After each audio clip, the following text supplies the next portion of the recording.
How you guys doing? So in today's video, I'm going to show you how you can get your vocal to cut through the mix. So you may have been in a situation where you have a very full mix. And what I mean by that is you have lots of instrumentation like pads, synths, strings, pianos, all that kind of stuff. And your vocal is struggling to cut through the mix. So I've got two little tricks for you to help you get that vocal to cut through.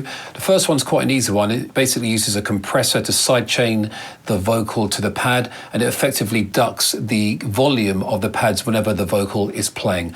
So I'll just demonstrate that one now. So here we have Ableton Live. I have my pad here, which is this purple block right here. It's using massive, and then the vocal is down here, this pink channel right here.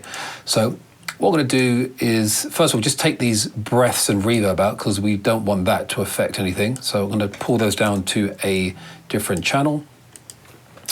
And then we're going to put a little compression on the vocal to start off with.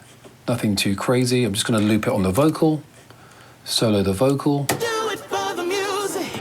And I'm going to use a ratio of 4:1. A little bit of attack, a little bit of release.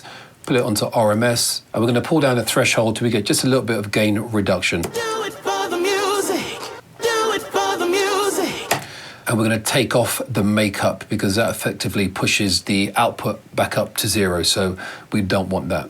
Do it for the music. So we have some gain reduction going on, so that's fine. We're going to copy and paste that onto the channel with the breaths and reverb.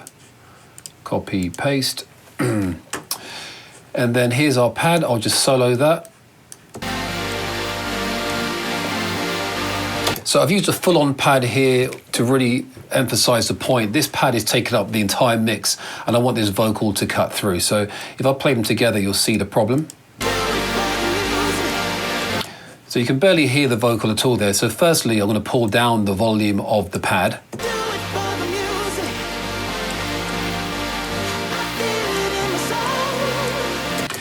Now, the reason why I'm going to do it like this as opposed to just bringing down the volume overall is because we want the pad to cut through on the places where there are no vocals. So it kind of keeps your mix sounding full. So that sounds about right for now. So what we're going to do is bring a compressor into the pad channel, and then we're going to open it up by pressing this little triangle here. We're going to press Sidechain, and we're going to choose our vocal, which is on channel 5. So whenever the vocal plays, let me just loop this section here. Whenever the vocal plays, it's going to reduce the volume of the pad. So let me just emphasize that by soloing the pad. So this is how I do it. You can choose to do it however you want. You may want to play around with these settings to get the best for your particular mix, but just for this demonstration, I'm going to push this up to 4:1. I'm going to bring the attack and the release down to close to 0. So let's bring the threshold down. We're going to go from peak to RMS, which is an average of the volume, not just the peaks. So let's press play. And I'm going to bring this all the way down here to really emphasize the point.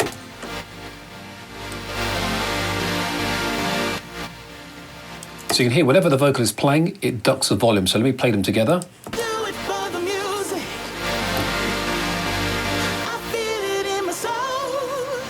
So let's push this up so it doesn't sound so aggressive. Do it for the music. I feel it in my soul. Oh, do it for the music. So that doesn't sound too bad. So we're reducing the volume of the pads whenever the vocal is playing, just to let the vocal cut through a little bit more. So that's the premise of how it works. You can obviously set it to however you want to get the best out of your mix. So this is the first one. It's quite aggressive because what it does, it brings down the volume of the entire pad, the bass, the mids, and the highs.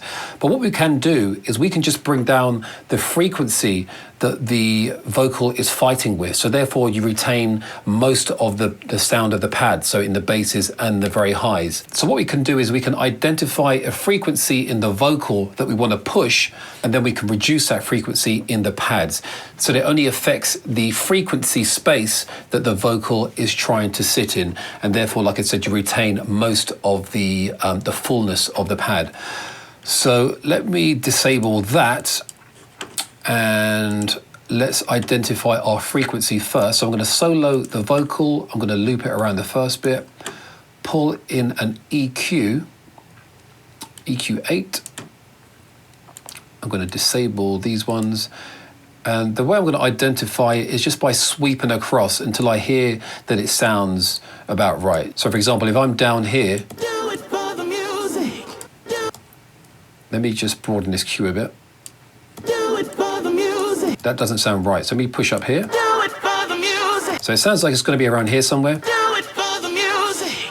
Do it for the music. Do it for the music. Do it for the music. Do it for the. So it's going to be around 2 kilohertz. So let's push this up around maybe 4 dB, so it's not so obvious. Do it for the music. So now we're pushing up 4 dB, 2000 hertz on the vocal, and what we want to do is now reduce the same frequency in the pads whenever the vocal is playing. So we do that using a sidechain, but we want to only affect a certain frequency. So I'll show you how we do that now. So let me just copy this EQ into the breaths and delay effects down here so that it sounds the same. And let's go to our pad now. And we can add our compression, and we can add our sidechain compression on that particular EQ. So here is how we do that. So we're going to use an audio effects rack, and then we're going to drag in an EQ8. So essentially what we need is 3 EQs, one for the low end, one for the area of the vocal, which is around 2000 hertz, and that's what we want to duck whenever the vocal is playing. And then the third one, which would be the top end. So the way we can do that is by pulling the EQ into this audio effects rack. We're going to open up our chain window by pressing this icon here, and we're going to copy this 2 more times to create our 2 more EQs. So I'm going to copy, Control C, and then V to paste. And we want this to be low, mid, and high. So we go to the first one here. We can delete these. Now I'm going to select this as a low pass filter, and let's push this up to around 1.5 kilohertz. There we go. And then this one here, our mid, we want to go from 1.5 to 4. So this will effectively be the area where our vocal is sitting. So again, we're gonna just get rid of these. This one will turn to a low pass filter, and this one to a high pass filter. And then we will push this up to 1.5, where the other one left off. And this one, we want to bring down to about 4. That will do. So as you can see, we're pushing up around 2.2 kilohertz here. And on this one, where the pads is, this will be that area right here. So this will be the area that we're going to essentially be ducking with a compressor. And then, so this goes up to 3.98. And then the last one, we can get rid of these and push this one up. We'll select right there and push this up to 3.98. So the whole range is covered by these 3 different EQs. So we'll go to the middle one and we'll drag in our compressor here. You can see it only affects the middle one. It doesn't affect anything else, just this middle one here. And again, we will activate our sidechain. So we'll open it up by pressing this triangle, sidechain, channel 5, RMS, bring these down to 0, push the ratio up to 4. Again, you can play with these to suit yourself. This is just how I'm going to do it for the purpose of this demonstration. And then we can bring our threshold down. Now, I'm just going to bring this all the way down so you can really hear what's going on. And I'm going to solo the pads. Oh, by the way, if I take this out, you can hear that with and without the EQ, it sounds pretty much identical. So now let me activate this and bring this threshold down, and let's listen to how it sounds.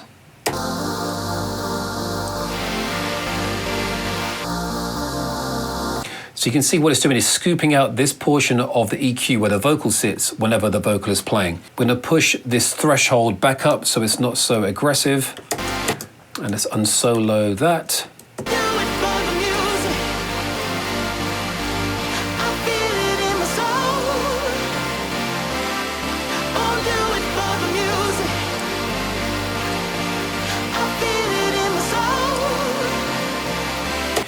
Now you can hear a slight difference, but in the overall mix, once you've got drums and bass and everything else going, you shouldn't hear too much of a difference. But you do want to play with this so it's not so obvious.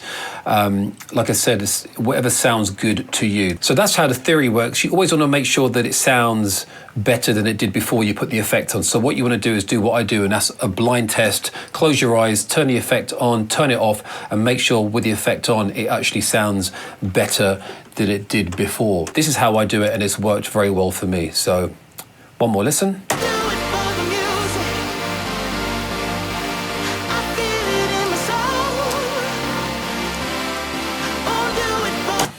So that is how I get my vocals to cut through the mix. And you can apply this to anything else you want, whether it be a lead riff sound or some kind of percussive sound that you really want to cut through the mix and maybe fighting with something else, and you want to give that the priority.